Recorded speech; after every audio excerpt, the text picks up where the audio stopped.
นาโอ้สาวนาสายทองผิวขาวงามพุทธอง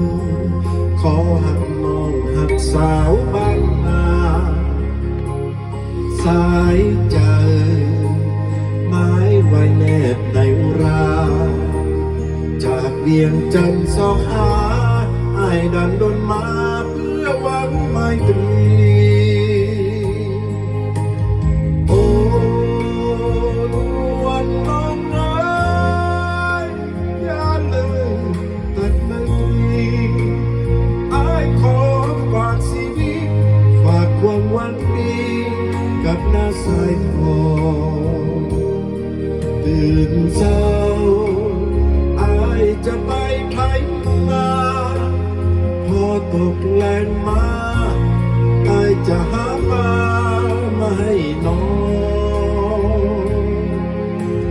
โอ้สาวนาสายทองขอน้องจงเอ็นดูให้อาอยู่เป็นคู่เคียงคอน้องเอ๋ยขอจงได้คิดเมตตาอ้ายจะมาสุขขอตามประเพณีน้องจงเห็นใจ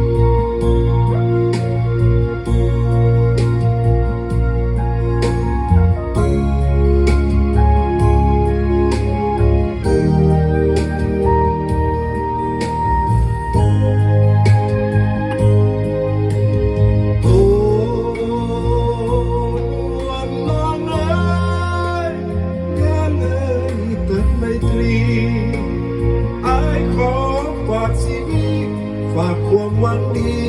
กับหน้าสายทองตื่นเช้าอ้ายจะไปไถนาพอตกแรงมาอ้ายจะหาปลามาให้น้อ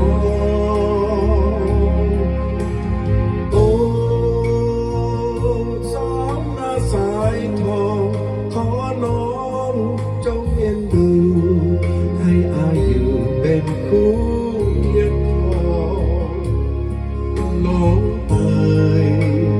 ขอจงได้คิดเมตตาอ้ายจะมาสุขขอตามประเพณี